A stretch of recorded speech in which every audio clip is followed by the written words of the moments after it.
जय हिंद दोस्तों, कैसी हैं आप लोग और कैसी चल रही है आपकी स्टडी। दोस्तों आज के वीडियो में क्लास 12 फिजिक्स का जो चैप्टर 1 है जिसका नाम विद्युत आवेश तथा क्षेत्र है उसे पढ़ने वाले हैं। दोस्तों आज के वीडियो में ये पूरा चैप्टर ही हम समाप्त कर देने वाले हैं। देखिए दोस्तों, बहुत दिन से वीडियो नहीं आ रहा था, आप लोग काफ़ी कमेंट भी कर रहे थे कि सर आप कहाँ हो, आप कहते बैच चालू करोगे, कब चालू करोगे। तो दोस्तों आज से आप लोगों का बैच चालू हो गया है। अब आपको रेगुलर वीडियो देखने के लिए मिलेगा और हर वीडियो महा मैराथन क्लास ही होगा। ठीक है, तो आप लोगों से मैं निवेदन करूंगा कि चैनल को सब्सक्राइब कर लीजिए और बेल आइकन को दबा दीजिए और इस वीडियो को लाइक जरूर कर दीजिएगा। देखिए दोस्तों, आज के वीडियो में विद्युत आवेश तथा क्षेत्र जो कि चैप्टर 1 है फिजिक्स का, जो कि आज की वीडियो में पूरा हम लोग क्लियर करने वाले हैं। देखिए दोस्तों, आज से और अभी से अगर हम लोग मिलकर पढ़ेंगे ना तो हमारे बोर्ड एग्जाम में 90% लाने से दुनिया का कोई भी ताकत नहीं रोक सकता है। तो आप लोगों से मैं निवेदन करूंगा मेरे भाई कि अभी से जुड़ जाइए मेहनत में, क्योंकि अभी का मेहनत आपको आगे जाके काम देगा। आप ये बिल्कुल मत सोचना कि एग्जाम के समय ही तैयारी करके मैं एग्जाम में अच्छा नंबर ला दूंगा, ऐसा कुछ नहीं होगा। ठीक है, तो आज से हम फिजिक्स स्टार्ट करेंगे और अगर आप लोग कमेंट करेंगे तो मैं मैथ भी बहुत जल्द स्टार्ट कर दूंगा। ठीक है, तो चलिए दोस्तों, आपका समय को बर्बाद ना करते हुए वीडियो करते स्टार्ट, इस चैप्टर को पढ़ना स्टार्ट करते हैं। वीडियो को लाइक और चैनल को सब्सक्राइब जरूर कर लीजिएगा। अब हम समझेंगे दोस्तों विद्युत। विद्युत क्या होता है? देखिए, विद्युत एक ऊर्जा का स्रोत है। विद्युत क्या है? एक ऊर्जा का स्रोत है। ऊर्जा बोले तो देखिए, आप भी ऊर्जा के बिना कोई कार्य नहीं कर सकते हैं। अगर आपके शरीर में ऊर्जा थोड़ा भी ना रहे तो क्या आप अपना पैर हाथ हिला पाएंगे? नहीं हिला पाएंगे। उसी प्रकार विद्युत भी एक ऊर्जा का स्रोत है, यानी कि विद्युत एक प्रकार का क्या है? ऊर्जा है, जिसका उपयोग हम घरों और उद्यमों के विभिन्न कार्यों में करते हैं। अब आप देख लीजिए, घर में खुद बल्ब कैसे जलता है, पंखा कैसे चलता है, कूलर कैसे चलता है, ये सारे चीज विद्युत की सहायता से ही तो चलते हैं। और उद्यमों में देख लीजिए, बड़े बड़े कारखानों में देख लीजिए, वहां पर जो बड़े बड़े मशीन लगे होते हैं वो भी विद्युत की सहायता से ही चलते हैं। ठीक है, तो आपको विद्युत समझ में आ गया होगा। देखिए, विद्युत हम क्यों पढ़ रहे हैं, ये देखिए इस चैप्टर में ना विद्युत हमें नहीं पढ़ना है, लेकिन मैं विद्युत क्यों पढ़ा रहा हूं, क्योंकि जब तक आप विद्युत नहीं पढ़ेंगे ना तो विद्युत आवेश आपको बढ़िया से समझ में नहीं आएगा। हर टॉपिक, अगर हम कोई चैप्टर पढ़ रहे हैं ना तो उस चैप्टर का हर एक शब्द क्लियर होना चाहिए मेरे भाई, तभी वो चैप्टर आप बढ़िया से पढ़ पाएंगे। तो विद्युत आपका क्लियर हो गया होगा। अब चलिए हम इस चैप्टर का सबसे पहले टॉपिक पर आते हैं, जिसका नाम है विद्युत आवेश। देखिए, ये इंपॉर्टेंट है बहुत ज्यादा, क्योंकि ये आपके पहले चैप्टर का सबसे पहला टॉपिक है। देखिए, विद्युत आवेश सिंपल सा मैंने परिभाषा लिख रखा है, इसे नोट कर लीजिएगा। इसे मैं पढ़ता हूं, उसके बाद में आपको समझाता हूं। देखिए, किसी भी पदार्थ का पदार्थ क्या होता है? आप पदार्थ तो जानते हो ना यार, 9 क्लास में पढ़ते आ रहे हो कि पदार्थ क्या होता है। देखिए, जिस वस्तु में भार होता है, जिस वस्तु में वजन होता है, वो पदार्थ कहलाता है। जैसे कि एक कलम, इस कलम में कुछ ना कुछ वजन होगा, तो ये एक प्रकार का क्या है? पदार्थ है। क्लियर है? किसी पदार्थ का वह गुण, अब गुण बोले तो देखिए आपने 10वीं क्लास में पढ़ रखा है, मैं एग्जांपल के थ्रू बता रहा हूं, सीरियस मत लेना ना। देखिए, तुम क्लास 10 में साइंस में पढ़े हो अम्ल और क्षार। अगर मैं आपसे पूछूं कि अम्ल का गुण बताइए और क्षार का गुण बताइए, तो आप कहोगे कि सर अम्ल का गुण स्वाद में खट्टा होता है और क्षार का गुण ये कड़वा होता है। तो ये एक प्रकार के गुण है कि नहीं? उसी प्रकार किसी पदार्थ का वह गुण जिसके कारण उस पदार्थ में विद्युत तथा चुंबकीय प्रभाव उत्पन्न हो जाए, उसे विद्युत आवेश कहते हैं। अगर कोई पदार्थ है, मैंने अभी समझा दिया कि पदार्थ क्या होता है। अगर कोई पदार्थ है और उस पदार्थ में किसी गुण के कारण, अभी गुण भी मैंने समझा दिया कि गुण क्या होता है, किसी गुण के कारण, जिसके कारण उस पदार्थ में विद्युत तथा चुंबकीय प्रभाव, अब चुंबकीय बोले तो आप जानते हो, चुंबक से आप कभी ना कभी बचपन में खेले होगे। चुंबक अगर किसी धातु के पास ले जाते हो, यानी कि लोहा के पास ले जाते हो, तो वो अपनी तरह आकर्षित कर लेता है, तो ये चुंबकीय गुण होता है उसका। तो उसी प्रकार अगर किसी पदार्थ में चुंबकीय गुण या विद्युत गुण उत्पन्न हो जाता है, विद्युत प्रभाव या चुंबकीय प्रभाव उत्पन्न हो जाता है, उसे विद्युत आवेश कहते हैं। अब इसका एग्जांपल तो समझो, बिल्कुल क्लियर हो जाएगा विद्युत आवेश। जैसे कंघी ले लो, तुम्हारे घर में कंघी होगा और ठीक है, और कुछ कागज के टुकड़े ले लो। ठीक है, उस कंघी को अपने सिर पर, अपने बालों में रगड़ो, थोड़ा देर तक रगड़ो और फिर उस कंघी को वो जो टुकड़े टुकड़े कागज है उनके पास में लेके आओ, तो देखोगे क्या होगा कि जो वो छोटे छोटे टुकड़े हैं ना कागज के, वो कंघी की तरफ आकर्षित होंगे। क्यों आकर्षित होंगे? क्योंकि जो आपका कंघी है, जो कंघी वस्तु है, उसमें चुंबकीय प्रभाव का गुण उत्पन्न हो गया है, यानी कि उसमें विद्युत आवेश उत्पन्न हो गया है। क्लियर है? विद्युत आवेश किसे कहते हैं, समझ में आ गया? अब हम पढ़ना है विद्युत आवेश के प्रकार। देखिए विद्युत आवेश के प्रकार से पहले कुछ यहाँ पर विद्युत आवेश के बारे में और जान लीजिए जो आपके एग्जाम के लिए बहुत इंपॉर्टेंट है। देखिए विद्युत आवेश को क्यू से प्रदर्शित करते हैं, विद्युत आवेश को क्यू से प्रदर्शित करते हैं। वेरी इंपॉर्टेंट है, जब आपके लिए जानना बहुत आवश्यक है। देखिए आपके एग्जाम में एक ऑब्जेक्टिव पूछता है कि विद्युत आवेश का राशि क्या है, तो विद्युत आवेश का राशि सदिश है। क्लियर है। और एक और इंपॉर्टेंट है विद्युत आवेश का मात्रक। तो देखिए विद्युत आवेश का मात्रक कूलाम होता है और इसी से एक सूत्र निकल के आता है Q बराबर NE। अब ये सूत्र देख के तुम कंफ्यूज मत हो जाना, अरे बाप रे सर ये कैसा बता दिए सूत्र। Q यानी क्या होता है आवेश, N यानी होता है इलेक्ट्रॉनों की संख्या। अब इलेक्ट्रॉन क्या होता है ये तुम 9 क्लास में पढ़ते हो, ये सूत्र को लेकर टेंशन मत लो। अभी मैं इसके बाद अभी ये विद्युत आवेश खत्म करा के इस पर एक न्यूमेरिकल कराऊंगा, उसके बाद ये सूत्र आपका बिल्कुल क्लियर हो जाएगा। बस ये जान लो कि E बराबर होता है 1.6 × 10 के पावर -19 कूलाम। ठीक है, समझ लिया कि विद्युत आवेश क्या होता है। विद्युत आवेश को Q से प्रदर्शित करते हैं, विद्युत आवेश का राशि सदिश राशि होता है और विद्युत आवेश का मात्रक कूलाम होता है। यहां तक क्लियर है। अब देखिए आगे हमें पढ़ना है विद्युत आवेश के प्रकार। अब विद्युत आवेश के प्रकार पढ़ने से पहले आपको यह जानना होगा कि आखिर विद्युत आवेश उत्पन्न कहां से हो जाता है। मैंने तो आपको पढ़ा दिया कि विद्युत आवेश क्या होता है, लेकिन अगर मैं आपसे पूछूं कि बताओ बबुआ ये विद्युत आवेश उत्पन्न कैसे हो जाता है, कहां से उत्पन्न होता है, तो देखिए अगर हम विद्युत आवेश उत्पत्ति का अगर सिद्धांत पढ़ लेना तो हमें मालूम चल जाएगा कि विद्युत आवेश कैसे उत्पन्न होता है, कहां से उत्पन्न होता है। उसके बाद हम पढ़ेंगे विद्युत आवेश के प्रकार। तो देखिए अगर आपको जानना है कि विद्युत आवेश उत्पन्न कहां से होता है, उसके लिए हमें पढ़ना पड़ेगा आधुनिक इलेक्ट्रॉन सिद्धांत, जिसे कुछ लोग बोलते हैं आवेश उत्पत्ति का कारण। देखिए कुछ लोग बोलेंगे आधुनिक इलेक्ट्रॉन सिद्धांत या कुछ लोग बोलते हैं आवेश उत्पत्ति का कारण। आपको यहां पर कंफ्यूज बिल्कुल भी नहीं होना है। तो चलिए दोस्तों हम जानते हैं कि विद्युत आवेश जो होते हैं वो कहां से उत्पन्न हो जाते हैं। देखिए जब दो पदार्थ को आपस में रगड़ा जाता है, जब किसी दो पदार्थ को अगर आप आपस में रगड़ेंगे तब किसी एक पदार्थ के बाहरी कक्षक में उपस्थित इलेक्ट्रॉन वायु ऊर्जा प्राप्त करके दूसरे पदार्थ के बाहरी कक्षक में चले जाते हैं और उसी कारण आवेश उत्पन्न होता है। इसे ही आधुनिक इलेक्ट्रॉन सिद्धांत कहते हैं या यही कारण होता है आवेश उत्पन्न का। नहीं समझ में आया? चलो मैं समझाता हूं। दुनिया का प्रत्येक वस्तु या दुनिया का प्रत्येक पदार्थ तो अभी मैंने आपको समझाया कि पदार्थ क्या होता है। पदार्थ जो होते हैं बच्चों वो 3 चीज से मिलकर मुख्य बने होते हैं। या तो वो अणु से मिलकर बने होंगे, या तो वो अणु से मिलकर बने होंगे, या तो वो परमाणु से मिलकर बने होंगे, या तो वो आयन से मिलकर बने होंगे। ठीक है, देखो अभी मैंने पदार्थ समझा कि पदार्थ क्या होता है। दुनिया में जितना भी वस्तु है ना जिसमें भार होता है, जिसमें वजन होता है, वो पदार्थ कहलाता है। ये शॉर्टकट तरीका है। ठीक है, वो पदार्थ कहलाता है। लेकिन जो भी पदार्थ होता है या तो वो अणु से मिलकर बना होता है, या तो परमाणु से मिलकर बना होता है, या तो आयन से मिलकर बना होता है। ये देखिए जो मैं पढ़ा रहा हूं अभी मैं जो समझा रहा हूं ये आप 9 क्लास में ही पढ़ चुके हैं, लेकिन मैं रिवीजन करा देता हूं जिससे ये वाला आपको पूरा समझ में आ जाए। ठीक है, देखिए मान लीजिए कोई 2 पदार्थ हैं, कोई क्या है 2 पदार्थ हैं और कोई भी पदार्थ परमाणु से मिलकर बना है तो उसके परमाणु जो होते हैं परमाणु के बाहर एक कक्षक उपस्थित होता है। क्या होता है? कक्षक उपस्थित होता है जिसमें इलेक्ट्रॉन होते हैं, जो कि चक्कर लगाते हैं। ये आप 9 क्लास में पढ़ चुके हैं। तो जब हम 2 वस्तु को रगड़ते हैं ना तो किसी एक वस्तु के बाहरी कक्षक में उपस्थित इलेक्ट्रॉन वायु ऊर्जा प्राप्त करके दूसरे वस्तु में चले जाते हैं और इसी से आवेश उत्पन्न हो जाता है। जैसे आपको मैंने कंघी वाला एग्जाम्पल दिया था तो उसमें भी यही हुआ है, इसी की वजह से उसमें आवेश उत्पन्न हुआ है। क्लियर है? आगे समझ में आधुनिक इलेक्ट्रॉन सिद्धांत क्या है एक बार और समझा देता हूं। जब 2 पदार्थ को आपस में रगड़ते हैं तो किसी एक पदार्थ का इलेक्ट्रॉन वायु ऊर्जा प्राप्त करके दूसरे पदार्थ में चला जाता है और इसी कारण आवेश उत्पन्न होता है। क्लियर है? स्क्रीनशॉट ले लीजिए, बढ़िया से इसको अपने नोटबुक में नोट करके अच्छे से याद कर लीजिएगा। ठीक है, अब हम पढ़ेंगे बच्चों विद्युत आवेश के प्रकार। अब हमें अच्छे तरीके से समझ में आ जाएगा विद्युत आवेश के प्रकार। देखिए विद्युत आवेश 2 प्रकार के होते हैं, एक धन आवेश होता है और एक ऋण आवेश होता है। तो चलिए सबसे पहले हम धन आवेश पढ़ते हैं कि धन आवेश क्या होता है। देखिए धन आवेश किसी पदार्थ में इलेक्ट्रॉनों की कमी के कारण जो आवेश उत्पन्न होते हैं वो धन आवेश कहलाते हैं। अभी मैंने आपको पढ़ाया आधुनिक इलेक्ट्रॉन सिद्धांत यानी कि आवेश उत्पत्ति का कारण, अभी मैंने आपको पढ़ाया। उसमें मैंने आपको क्या बताया कि जब हम 2 पदार्थ को आपस में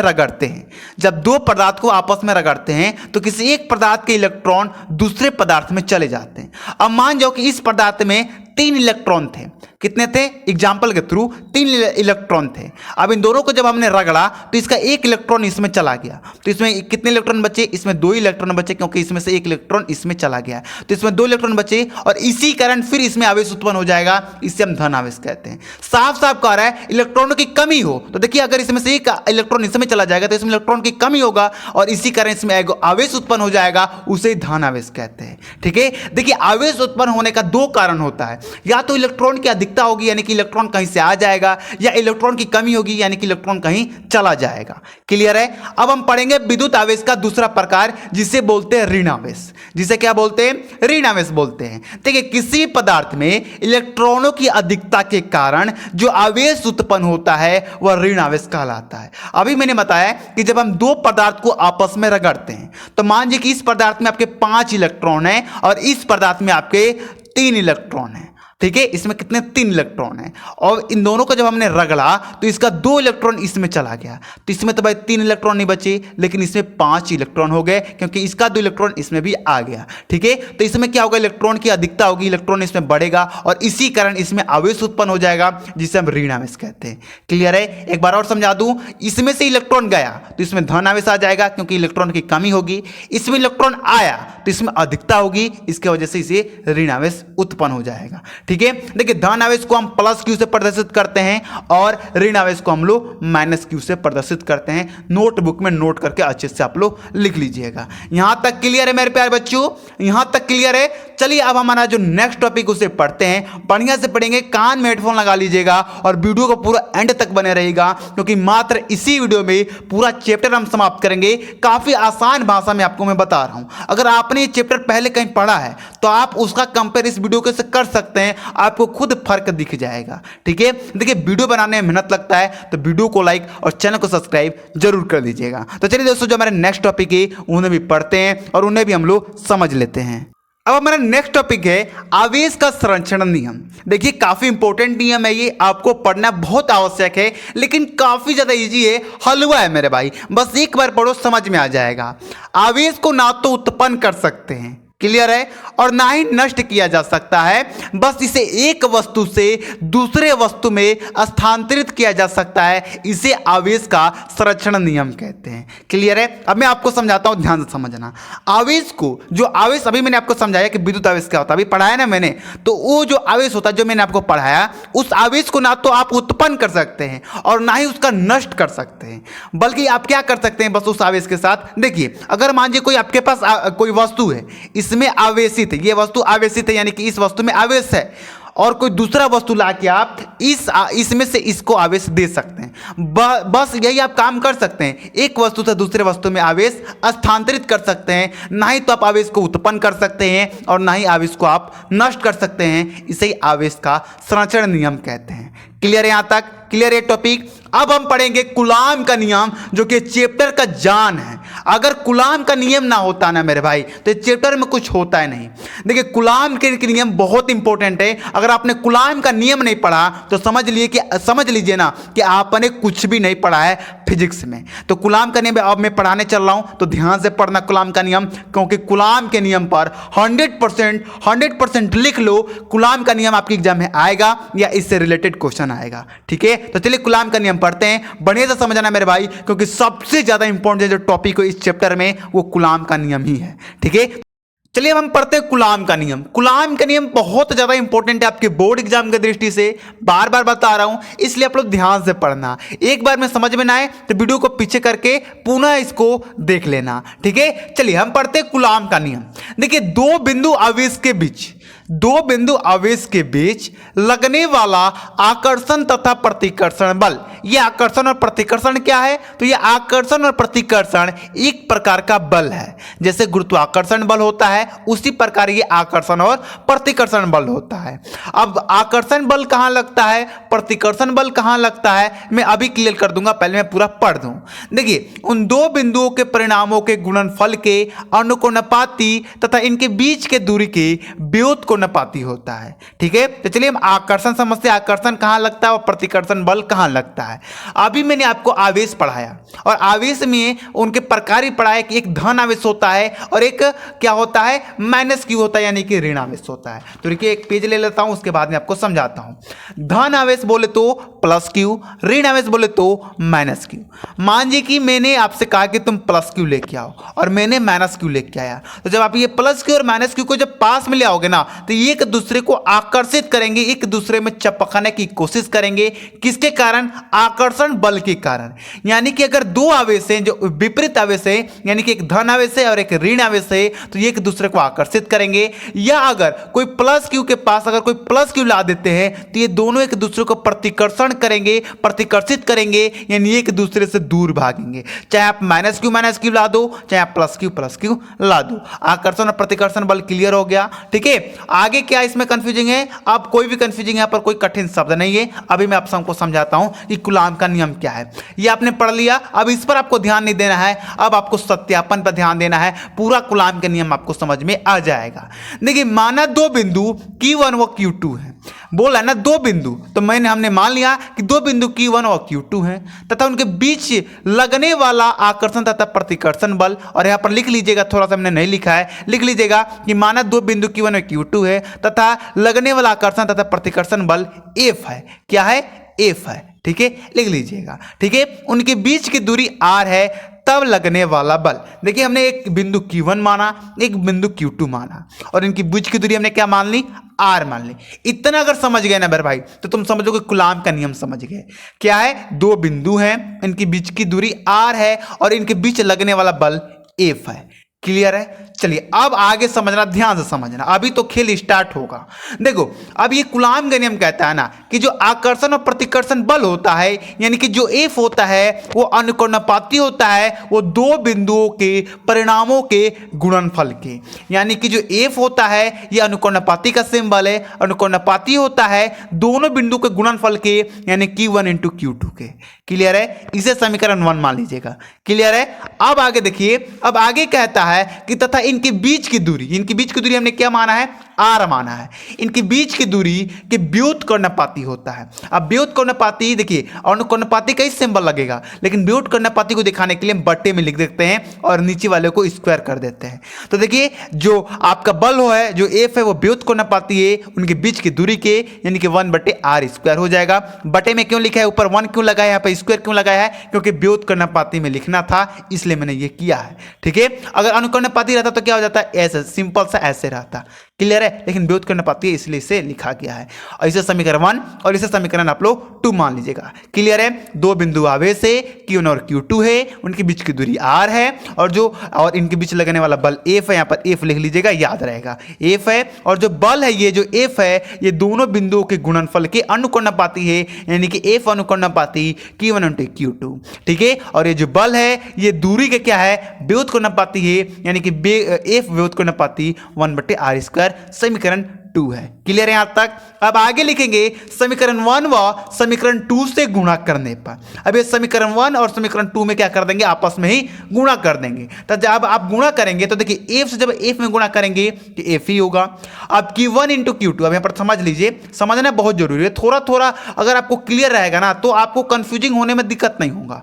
ठीक है, 1/r²। अब Q1 इंटू Q2 में अगर 1 से गुणा करेंगे तो Q1 इंटू Q2/r² नहीं होगा। क्लियर है ना यहाँ तक? ठीक है, अब आगे देखिए, अभी अनुकर्णपाती का सिंबल भाई हम पहले से ढो के आ रहे हैं, अब इसको हटाना है।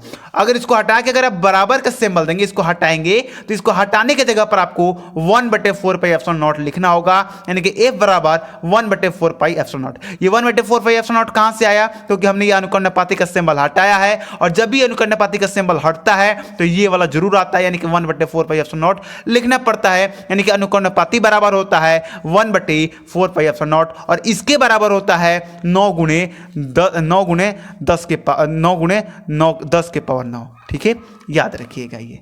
क्लियर है यहां तक? क्लियर है। चलिए, तो ये आपका बन जाएगा कूलाम का नियम का सूत्र। ये है आपका सूत्र, बहुत इंपॉर्टेंट है, इस पर आपसे न्यूमेरिकल भी पूछे जाते हैं, तो इस सूत्र को आप लोग याद रखिएगा। तो ये रहा बच्चों आप लोगों को कूलाम का नियम। आया कि नहीं, समझ में नहीं आया तो वीडियो को एक बार और स्किप करके पीछे करके देख लीजिएगा, ठीक है। चलिए दोस्तों, हमारे जो नेक्स्ट टॉपिक है उनको भी समझते हैं और अच्छी तरह उनको भी हम लोग पढ़ लेते हैं। अब हमने विद्युत आवेश पढ़ लिया, विद्युत आवेश के प्रकार पढ़ लिया, आवेश का संरक्षण नियम पढ़ लिया, आधुनिक इलेक्ट्रॉन सिद्धांत पढ़ लिया, साथ में हम लोगों ने मोस्ट इंपोर्टेंट नियम यानी कूलाम का नियम पढ़ लिया। अब आगे हम इस चैप्टर में पढ़ना है विद्युत क्षेत्र, जो कि चैप्टर के एक तरफ से कहे ना तो ये दायां हाथ है, विद्युत आवेश बायां हाथ है और विद्युत क्षेत्र दायां हाथ है। तो ठीक है, तो विद्युत आवेश पूरा क्लियर हो गया है। अब पढ़ेंगे विद्युत क्षेत्र। स्टार्ट हो रहा है यहां से, ध्यान से पढ़िएगा मेरे भाई और स्क्रीनशॉट लेते चलिए, या तो इसका मैं पीडीएफ आपको टेलीग्राम में दे दूंगा, टेलीग्राम का लिंक आपको डिस्क्रिप्शन में मिल जाएगा। और साथ में दोस्तों मैंने आप लोगों से वादा किया था कि बुक भी आपको मैं फ्री में दूंगा, तो पहला चैप्टर का एनसीईआरटी जो बुक है उसका मैं पीडीएफ आज ही आप लोगों को टेलीग्राम पर भेज दूंगा। तो टेलीग्राम में ज्वाइन हो जाइए, वहां पर सारे बुक का पीडीएफ आपको फ्री में दिया जाएगा। तो चलिए विद्युत क्षेत्र स्टार्ट करते हैं। काफी सिंपल भाषा में समझाऊंगा, पहले परिभाषा पढ़ूंगा उसके बाद समझाऊंगा। किसी आवेश की, आवेश मैंने पढ़ाया ना, अभी आवेश पढ़ाया, किसी आवेश की चारों ओर का वह क्षेत्र जिसमें कोई अन्य कण विद्युत बल का अनुभव करता है तो वह विद्युत क्षेत्र कहलाता है। ठीक है, अब बताइए कमेंट करके समझ में आएगा कि नहीं। अभी मैं समझाता हूं। कोई आवेश है और उसके चारों तरफ एक क्षेत्र है, ठीक है, क्षेत्र है, और कोई आवेश हम अगर और कोई कण, मान लीजिए प्लस क्यू है, इसके चारों तरफ क्षेत्र है, और कोई कण है यानी कि और कोई आवेश अगर हम यहां पर लाते हैं तो ये जो आवेश है इस पर बल देगा, तो ये जो क्षेत्र कहलाएगा ये आपका विद्युत क्षेत्र कहलाएगा। या सिंपल भाषा में समझिए, कोई आवेश है और उसके चारों तरफ का जो क्षेत्र है यही आपका विद्युत क्षेत्र है। क्लियर है, यहां तक समझ में आ गया विद्युत क्षेत्र। चलिए आगे देखिए, विद्युत क्षेत्र में कुछ नहीं था, विद्युत क्षेत्र ऐसे एग्जाम में आता भी नहीं है, बहुत कम चांस है इसका आने का। सबसे ज्यादा चांस जो है वो है विद्युत क्षेत्र की तीव्रता। इसे तुम समझ लेना मेरे भाई, क्योंकि विद्युत क्षेत्र की तीव्रता अब यहां से जो भी आप पढ़ोगे ना, सब में विद्युत क्षेत्र की तीव्रता पढ़ोगे, कूलाम का नियम भी पढ़ोगे और विद्युत क्षेत्र की तीव्रता भी पढ़ोगे पूरा। अब यहां से जो पूरा चैप्टर है ना वो पूरा विद्युत क्षेत्र की तीव्रता पर ही निर्भर है। विद्युत आवेश गया, विद्युत आवेश को छोड़ दो, अब विद्युत क्षेत्र की तीव्रता पर ध्यान दो। ठीक है, विद्युत क्षेत्र यहां तक, विद्युत क्षेत्र अभी मैंने समझा दिया। अब विद्युत क्षेत्र में की तीव्रता लग गया, विद्युत क्षेत्र की तीव्रता हो गया। अब विद्युत क्षेत्र की तीव्रता क्या होता है उसे समझिए। एकांक आवेश या इसी बोलते हैं परीक्षण आवेश। अब ये एकांक आवेश क्या होता है, मैं ध्यान से बोलूंगा, ध्यान से समझना, हो सके तो लिख लेना। एकांक आवेश का परिभाषा मैं बता रहा हूं। यदि समान परिणाम के दो समजातीय आवेश को निर्वात या वायु के 1 मीटर के दूरी पर स्थित हो तथा 9 × 10⁹ न्यूटन बल से एक दूसरे को प्रतिकर्षित करे तो प्रत्येक आवेश एकांक आवेश कहलाता है। एक बार और बोल रहा हूं, ध्यान से लिख लेना। दो समान परिणाम की समजातीय आवेश निर्वात या वायु में 1 मीटर के दूरी पर स्थित है तथा एक दूसरे को 9 × 10⁹ न्यूटन बल से प्रतिकर्षित करे तो प्रत्येक आवेश एकांक आवेश कहलाता है। क्लियर है। चलिए अब देखिए, एकांक आवेश यानी कि जो परीक्षण आवेश है, मैंने अभी बता दिया कि अगर मान लीजिए कि कोई दो आवेश हैं, कोई दो आवेश है और उनके बीच की दूरी 1 है और वो एक दूसरे को 9 × 10⁹ न्यूटन बल से एक दूसरे को प्रतिकर्षित करे तो वहां पर एक आवेश बचता है और उसी एक आवेश को हम एकांक आवेश कहते हैं। नाम से क्लियर हो रहा है, एकांक यानी कि एक आवेश, और इसे कुछ लोग परीक्षण आवेश भी बोलते हैं, तो आपको कंफ्यूज नहीं होना है। ठीक है, एकांक आवेश पर लगने वाला बल, एकांक आवेश पर लगने वाला बल विद्युत क्षेत्र की तीव्रता कहलाता है। एकांक आवेश पर लगने वाला विद्युत बल विद्युत क्षेत्र की तीव्रता कहलाता है। मान लीजिए कोई एकांक आवेश है, यहां पर कोई एकांक आवेश है, इस पर कोई बल लग रहा है, क्या कौन सा बल लग रहा है, विद्युत बल लग रहा है इस पर, तो ये जो बल होगा ये विद्युत क्षेत्र की तीव्रता होगा। क्लियर है यहां तक।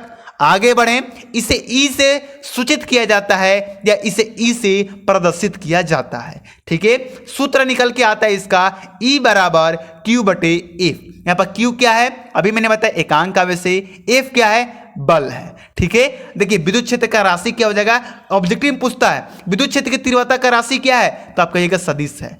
मात्रक क्या है, तो न्यूटन प्रति कूलाम है। ठीक है, बीमा क्या है, तो mLT/T-3 A इनवर्स है। क्लियर है यहां तक। अब देखिए यहां पर एक और सूत्र से आप बना सकते हैं। अगर मान लीजिए Q का मान अगर हम 1 रख दें, क्यों 1 रख रहे हैं? क्योंकि एकांक आवेश है, अभी हमने पढ़ा एकांक आवेश पर ही लगता है भाई बल, तो हम Q का मान क्या ले लेंगे? 1 लेंगे। तो जब आप यहाँ पे 1 लेंगे तो E यहाँ पर Q तो हट जाएगा, बच जाएगा E बराबर F। क्लियर है? यहाँ पर 1 रख देंगे तो अब अभी मैंने आपको कूलाम का नियम पढ़ाया था, और कूलाम के नियम में F का मैंने सूत्र क्या निकलवाया था मेरे भाई? ए का सूत्र मैंने निकलवाया था F का 1/4 pi epsilon not into Q1 into Q2 बटे R²। ये मैंने सूत्र निकलवाया था ना कूलाम के नियम में, तो F बराबर ही हो जाएगा एक, ये भी विद्युत क्षेत्र की तीव्रता आपको निकल के आ जाएगा। क्लियर है यहां तक? अब आगे बढ़े, आगे हमें पढ़ना है बहुत आसान टॉपिक है मेरे भाई, विद्युत बल रेखा। एकदम हलवा है, समझो। जिस तरह आवेश का संरक्षण नियम था ना, उसी प्रकार यह भी है। विद्युत बल रेखा वह बल रेखा होती है जिस पर एकांक आवेश चलता है, उसे विद्युत बल रेखा कहते हैं। क्लियर है? कोई रेखा है उस पर एकांक आवेश चल रहा है, वह रेखा विद्युत बल रेखा कहलाएगा। क्लियर है? अब कुछ ऐसे गधे होंगे जो जिनको अभी भी समझ में नहीं आया होगा, तो उनको हम समझाने के लिए एक चित्र आपको प्रदर्शित करते हैं। चित्र ध्यान से तुम देखना। चलो, ये रहा चित्र, यह एकांक, यह है विद्युत बल रेखा का चित्र। यहां पर प्लस क्यू है, यहां पर माइनस क्यू है। प्लस क्यू से रेखा आरंभ हो रही है, माइनस क्यू रेखा पर जा रही है, यानी प्लस क्यू से आरंभ हो रही है, माइनस क्यू पर समाप्त हो रही है।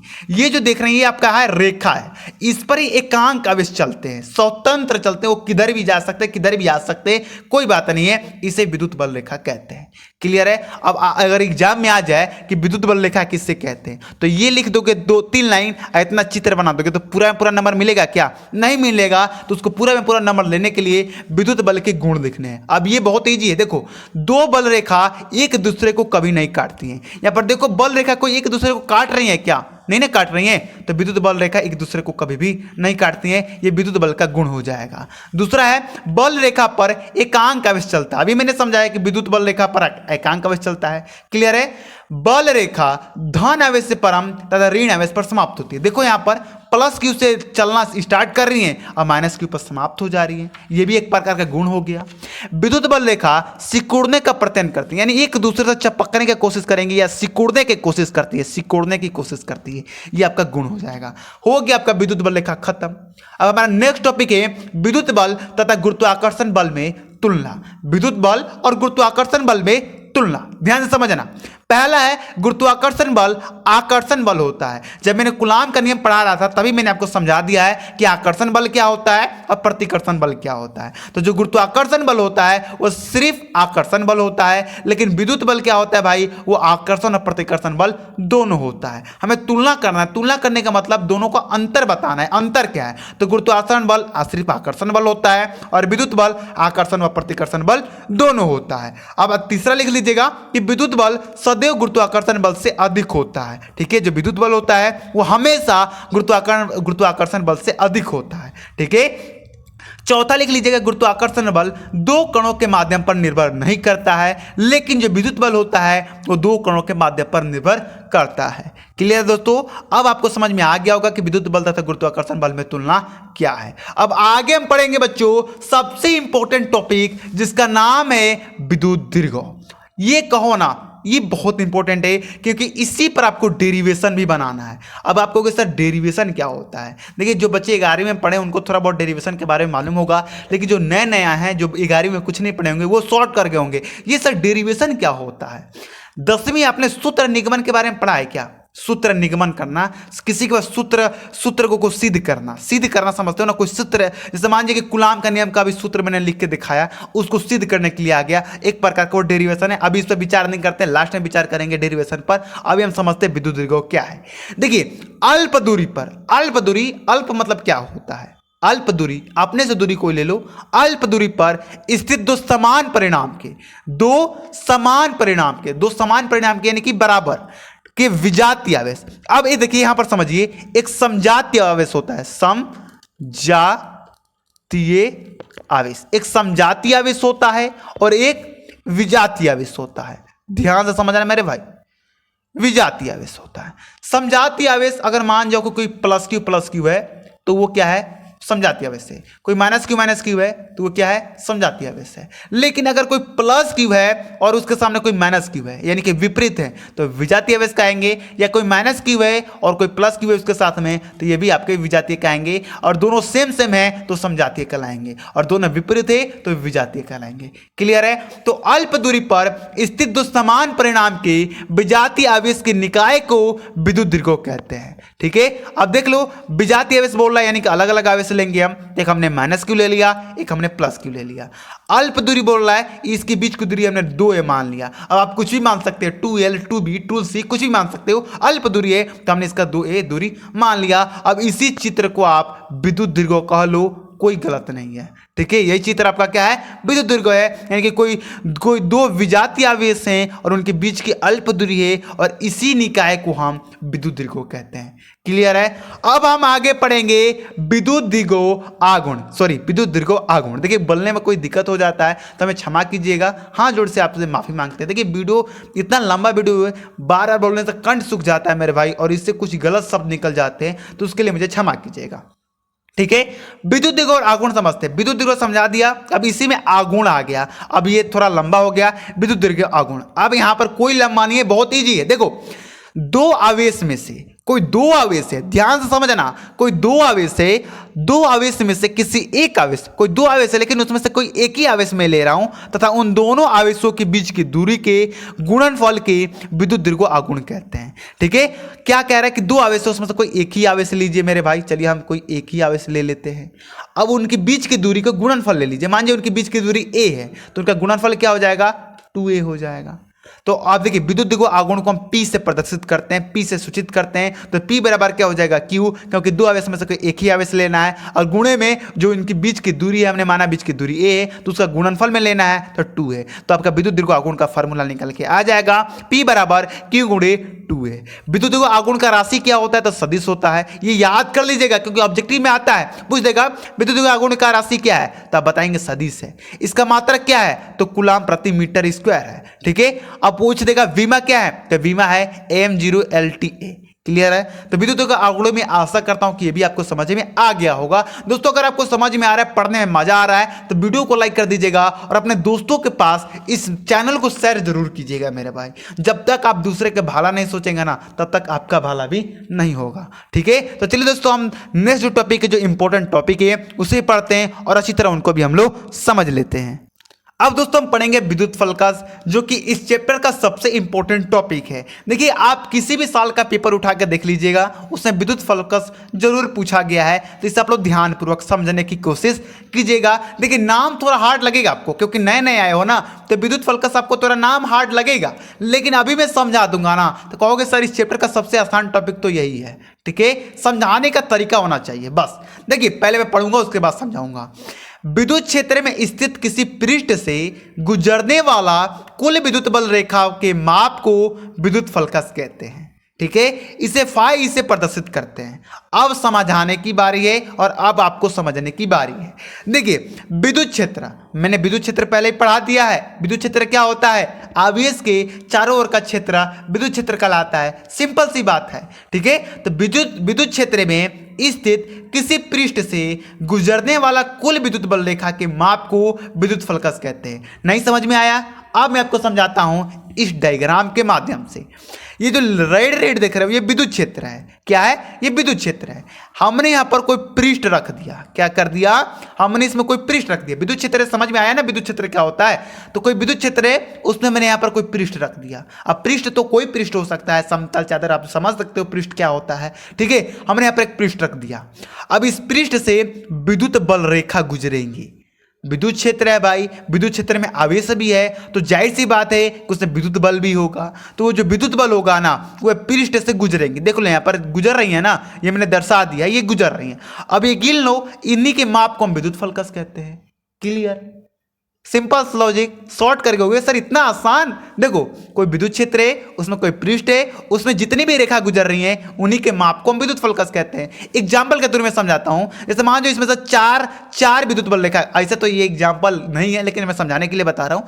चार यहां से रेखा गुजर रही है, चार रेखा गुजर रही है, तो ये चार जो हो जाएगा विद्युत फलकस हो जाएगा। क्लियर? समझ में आ गया। अब इसे ही फाई से प्रदर्शित करते हैं, ये फाई होता है, ये ई होता है, फाई बोलते हैं इसे, फाई से प्रदर्शित करते हैं। फाई बराबर हो जाएगा ई है। अभी ई क्या है, तो ये जो रेड देख रहे हैं ये विद्युत क्षेत्र की तीव्रता है। ए क्या है, ये पृष्ठ जो है ये पृष्ठ का ये क्षेत्रफल है, ठीक है। ई विद्युत क्षेत्र है और ए ये पृष्ठ का क्षेत्रफल है। क्लियर है। विद्युत फलकस का मात्रक क्या हो जाएगा, वोल्ट गुणे मीटर हो जाएगा, ठीक है। साथ में इसका बीमा याद कर लीजिएगा, ml के पावर 3 टी के पावर -3 ए इनवर्स। क्लियर है, ये आप लोग बीमा याद कर लीजिएगा। अब हम पढ़ेंगे मेरे प्यारे भाइयों सबसे इंपॉर्टेंट टॉपिक और इस चैप्टर का सबसे लास्ट टॉपिक, गाउस का नियम। बहुत इंपॉर्टेंट है, मतलब कहना इस चैप्टर में 3 नियम बहुत इंपॉर्टेंट है। एक है आपका कूलाम का नियम, एक आपका विद्युत फलकस जो कि अभी ने पढ़ा हमने, और एक है गाउस का नियम। ये तीनों रामबाण है एग्जाम के लिए। अगर ये तीनों आप याद नहीं करोगे ना तो पछताना पड़ जाएगा, तो ध्यान से समझने की कोशिश करना, ठीक है। देखिए गाउस का नियम क्या होता है, इस नियम के अनुसार, ठीक है, इस नियम के अनुसार किसी बंद पृष्ठ से गुजरने वाला कुल विद्युत फलकस उस पृष्ठ के उपस्थित आवेश का 1/ε गुना होता है। नहीं समझ में आया? अब मैं आपको समझाने की कोशिश करता हूं, यह भी हलवा है।